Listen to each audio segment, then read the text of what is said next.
ഓം നമോ നാരായണായ.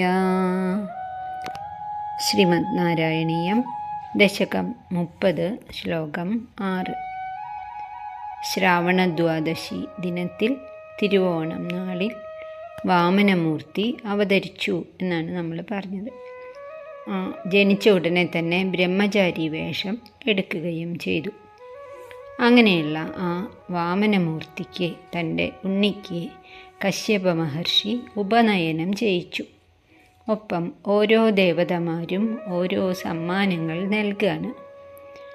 ഉപനയനം കഴിഞ്ഞ ബ്രഹ്മചാരിയുടെ ആ പ്രത്യേക വേഷം ഉണ്ടല്ലോ, അത് അതേപോലെ ബൃഹസ്പതി പൂണൂല് നൽകി, കശ്യപൻ അരഞ്ഞാണം കെട്ടിച്ചു, ഭൂമിദേവി കൃഷ്ണാജിനം നൽകി, സോമൻ ചന്ദ്രൻ ദണ്ഡിനെ നൽകി, സൂര്യദേവൻ ഗായത്രി ഉപദേശിച്ചു, അമ്മ കൗബീനം നൽകി, അന്തരീക്ഷം കുട ഛത്രം നൽകി ഓലക്കുട കൊടുത്തു, ബ്രഹ്മാവ് കമണ്ടലു കൊടുത്തു, സരസ്വതീദേവി ജപമാല കൊടുത്തു, സപ്തർഷിമാർ ദർഭപ്പുല്ല് കൊടുത്തു, കുബേരൻ ഭിക്ഷാപാത്രം കൊടുത്തു.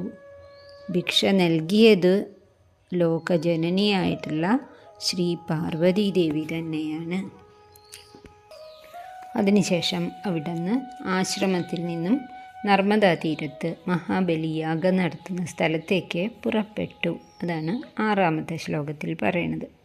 ശ്ലോകം: താവത് പ്രജാപതിമുഖൈർ ഉപനീയ മൗഞ്ചീ ദണ്ഡാജിനാക്ഷവലയാദിഭിരർച്യമാന ദേദീപ്യമാനവപുരീശ കൃതാഗ്നികാര്യ ത്വം പ്രാസ്ഥിത ബലിഗൃഹം പ്രകൃതാശ്വമേധം. അർത്ഥം നോക്കാം. ഈശ, അല്ലയോ ഭഗവാനെ, താവത്, ആ സമയത്ത്. അങ്ങനെ ബ്രഹ്മചാരി ആയി വളർന്നു ശിശു പെട്ടെന്ന് എന്ന് പറഞ്ഞുവല്ലോ. അപ്പോൾ പ്രജാപതിമുഖൈ, ഈ അച്ഛനായിട്ടുള്ള കശ്യപ പ്രജാപതി തുടങ്ങിയവരെല്ലാം തന്നെ ഉപനീയ, കുട്ടിയെ ഉപനയിച്ചു. മൗഞ്ചി ദണ്ഡ അജിന അക്ഷ വലയാദിപി, ആ ബ്രഹ്മചാരിയുടെ ലക്ഷണങ്ങളായിട്ടുള്ള, അല്ലെങ്കിൽ ഉപനയിച്ചു കഴിഞ്ഞ ഉണ്ണി ധരിക്കേണ്ടതായിട്ടുള്ള മേഖല, അരഞ്ഞാണം, ദണ്ട്, വടി, കൃഷ്ണമൃഗത്തിൻ്റെ തോല്, അതാണ് അജിനം, അക്ഷ, രുദ്രാക്ഷമാല തുടങ്ങിയിട്ടുള്ള എല്ലാ വസ്തുക്കളും ഓരോ ദേവതമാരായിട്ട് നൽകി. അർച്യമാനത്വം, അങ്ങനെ സകല ഈശ്വരന്മാരാലും ദേവന്മാരാലും വന്ദിക്കപ്പെടുന്ന അങ്ങ്, ദേദീപ്യമാനവപു എന്ന് പറഞ്ഞാൽ അത്യന്തം ശോഭയോടുകൂടിയ ശരീരത്തോടു കൂടിയവനായി, കൃത അഗ്നികാര്യ, ആശ്രമത്തിലെ അഗ്നിപൂജയൊക്കെ നടത്തി, പ്രകൃത അശ്വമേധം ബലിഗൃഹം, അവിടെ അശ്വമേധം നടന്നുകൊണ്ടിരിക്കുന്നതായ ബലിയുടെ, മഹാബലിയുടെ പർണശാലയിലേക്ക് പ്രാസ്ഥിത, പുറപ്പെട്ടു. ഉപനയനത്തിന് വിധിപൂർവം നടത്തേണ്ടതായിട്ടുള്ള കാര്യങ്ങളൊക്കെ ആരാണ് നടത്തിയത് എന്നാണ് പറഞ്ഞത്.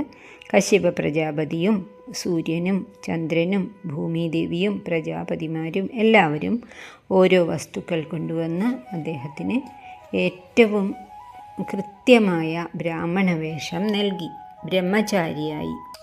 താവത്, അപ്പോൾ, പ്രജാപതി മുഖൈർ, കശ്യപ പ്രജാപതി തുടങ്ങിയ എല്ലാവരും തന്നെ, ഉപനീയ, ആ ഉപനയിച്ച ഉണ്ണിയെ, മൗഞ്ചി ദണ്ഡ അജിന അക്ഷ വലയ ആദിഭി, ഇവയെല്ലാം അർച്യമാന, കൊടുത്തുകൊണ്ട് വന്ദിച്ചു. ദേദീപ്യമാനവപുരീശ, ശോഭ വല്ലാതെ ഉള്ള അത്യന്തം തേജസ്വിയായ ശരീരത്തോടു കൂടിയ ഭഗവാനെ, കൃത അഗ്നികാര്യം, അവിടുന്ന് ആശ്രമത്തിൽ അഗ്നിഹോത്രമൊക്കെ നടത്തി, ത്വം പ്രാസ്ഥിത, അവിടുന്ന് പുറപ്പെട്ടു. എങ്ങോട്ട്?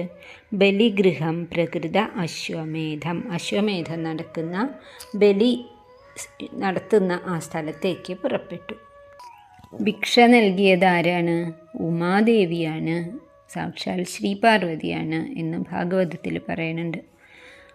അന്നപൂർണേ സദാപൂർണേ ശങ്കരപ്രാണവല്ലഭേ ജ്ഞാനവൈരാഗ്യസിദ്ധ്യർത്ഥം ഭിക്ഷാം ദേഹി മഹേശ്വരി എന്ന് നമ്മളും സ്തുതിക്കാറില്ലേ. അതിനുശേഷം ആ ബ്രാഹ്മണകുമാരൻ നർമ്മദാ തീരത്തേക്ക് യാത്ര പുറപ്പെട്ടു. എന്തിനാ പോണത്? അസുര ചക്രവർത്തിയെ അനുഗ്രഹിക്കാനാണ്. ദേവന്മാരെക്കാളും വലിയവനാക്കാൻ, എന്നേക്കുമായി അനുഗ്രഹിക്കുക. മറ്റാർക്കും കൊടുക്കാത്ത വിധം തന്നോടൊന്നും ചോദിച്ചു വാങ്ങാത്ത ആ മഹാത്മാവായ അസുര ചക്രവർത്തിയെ നന്നായി അനുഗ്രഹിക്കാനാണ് ഭഗവാൻ പോണെ. മുത്തച്ഛനായിട്ടുള്ള പ്രഹ്ലാദൻ്റെയും തൻ്റെ പ്രിയപ്പെട്ട ആചാര്യനായ ശുക്രമഹർഷിയുടെയും അനുഗ്രഹം ധാരാളമായി ലഭിച്ച മഹാബലിക്ക് അഹങ്കാരമുണ്ടായി. അങ്ങനെ ഒരു കളങ്കം ഉണ്ടാവേണ്ട ആളല്ല മഹാബലി. അതുകൊണ്ട് ഭഗവാൻ ഒരു സാധാരണ രാജാവ് എന്ന നിലയിൽ നിന്നും പരിശുദ്ധമായിട്ടുള്ള സ്ഥാനത്തേക്ക്, സുതലത്തിലേക്ക് അയക്കണം. അതാണ് ഭഗവാന്റെ ലക്ഷ്യം. ഒപ്പം തന്നെ ക്രൂരന്മാരായിട്ടുള്ള ദുഷ്കർമ്മികളായിട്ടുള്ള അസുരന്മാരുടെ കയ്യിൽ നിന്നും സ്വർഗം അതിൻ്റെ ഉടമസ്ഥന്മാരായിട്ടുള്ള ദേവന്മാർക്ക് തിരിച്ചു വാങ്ങിക്കൊടുക്കുകയും വേണം. അതാണ് വാമനാവതാരത്തിൻ്റെ ലക്ഷ്യം തന്നെ. പരിത്രാണായ സാധൂനാം വിനാശായ ച ദുഷ്കൃതാം. മഹാബലി ആകുന്ന ആ സജ്ജനത്തെ, സാധുവിനെ പരിത്രാണനം ചെയ്യണം, രക്ഷിക്കണം. ദുഷ്ടാത്മാക്കളായിട്ടുള്ള അസുരന്മാരെ നശിപ്പിക്കുകയും വേണം. ആ ലക്ഷ്യത്തോടു കൂടി ഉപനയനവും കഴിഞ്ഞ ആ ബ്രഹ്മചാരി 100 അശ്വമേധങ്ങൾ പൂർത്തിയാക്കാറായ മഹാബലിയുടെ യാഗശാലയിലേക്ക് മെല്ലെ മെല്ലെ നടന്നു പോവാണ്. ദുഷ്ടബുദ്ധികളെ തോൽപ്പിക്കും എന്ന നിശ്ചയം തെളിഞ്ഞു കാണുന്ന വിധത്തിൽ കുഞ്ഞിക്കാൽ വെച്ച് അങ്ങനെ പോണു. ശ്ലോകം ഒന്നുകൂടി നോക്കാം. താവത് പ്രജാപതിമുഖൈരുപനീയ മൗഞ്ചീദണ്ഡാജിനാക്ഷവലയാധിഭിരർച്യമാന ദേദീപ്യമാനവപുരീശകൃത അഗ്നികാര്യ ത്വം പ്രാസ്ഥിത ബലിഗൃഹം പ്രകൃത അശ്വമേധം. അടുത്ത ശ്ലോകം കൂടി നോക്കാം.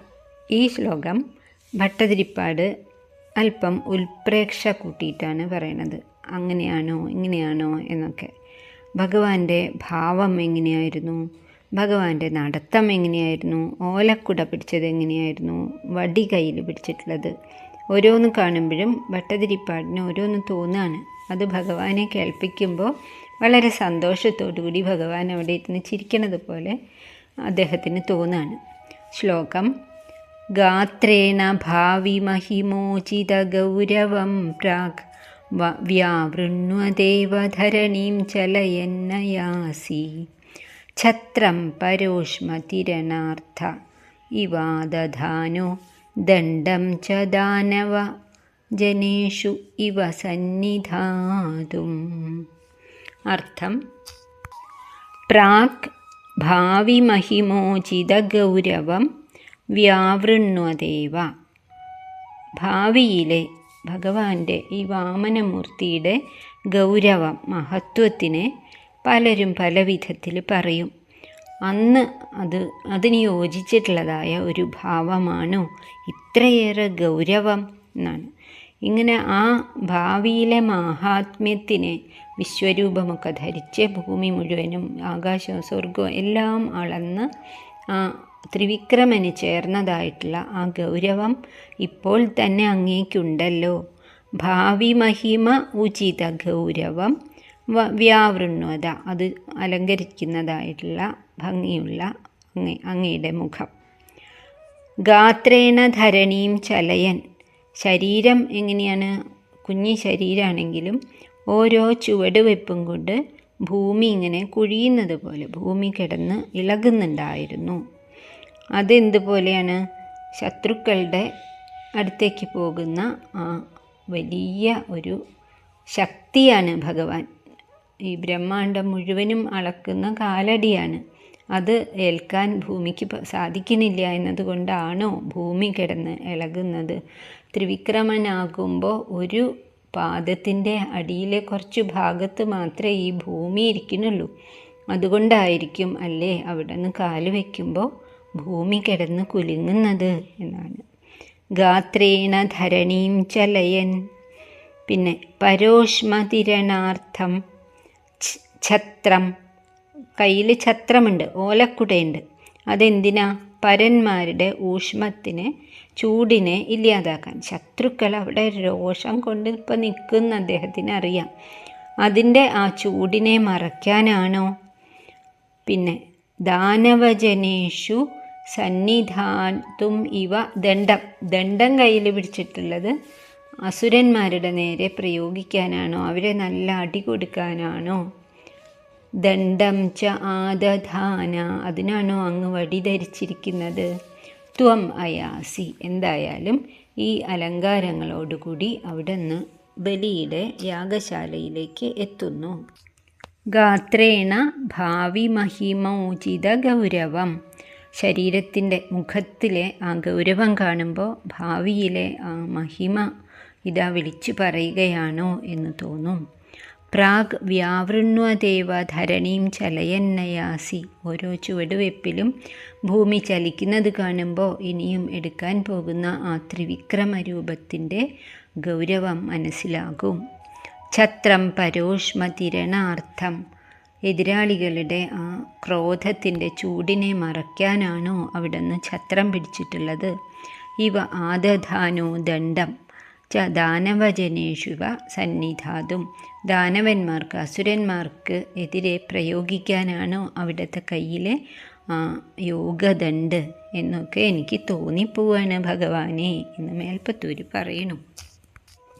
എന്തായാലും ചെറിയ കുട്ടിക്ക് ചേരാത്ത വലിയ ഗൗരവഭാവത്തിലായിരുന്നു ചെയ്യാൻ പോണ ആ പ്രവൃത്തിയുടെ മഹത്വം, അല്ലെങ്കിൽ അതിൻ്റെ ആ വലിപ്പം ആലോചിച്ചിട്ടാണോ? അതുപോലെ ഭൂമി ഇങ്ങനെ കുഴിയുന്നത് അങ്ങയോടുള്ള ബഹുമാനം കാണിക്കാൻ കുനിയാണോ? അതോ അങ്ങയുടെ ഭാരം താങ്ങാനാവാതെ കുലുങ്ങുന്നതാണോ? ഓലക്കുട പിടിച്ചത് തൻ്റെ ആ ദിവ്യമായ തേജസ് പുറം ലോകം കാണണ്ടെന്ന് വിചാരിച്ചിട്ടാണോ? തൻ്റെ ഭക്തന്മാർക്ക് ഈ താപത്രയങ്ങൾ ബാധിക്കാതിരിക്കാനാണോ? അതോ ശത്രുക്കളുടെ രോഷത്തിൻ്റെ ചൂടിൽ നിന്നും രക്ഷയ്ക്കാണോ? ദണ്ഡ് പിടിച്ചത് അതുപോലെ തന്നെ സജ്ജനങ്ങളെ ദ്രോഹിക്കുന്ന ഈ അസുരന്മാർക്ക് നല്ല അടി കൊടുക്കാനാണോ? അതോ ബ്രഹ്മചാരിയുടെ ഒരു ലക്ഷണം എന്ന നിലയ്ക്ക് മാത്രമാണോ? എന്തൊക്കെയോ കാര്യമുണ്ട് ഇതിൻ്റെ പിന്നിൽ എന്ന് എനിക്ക് മനസ്സിലായി ഭഗവാനെ.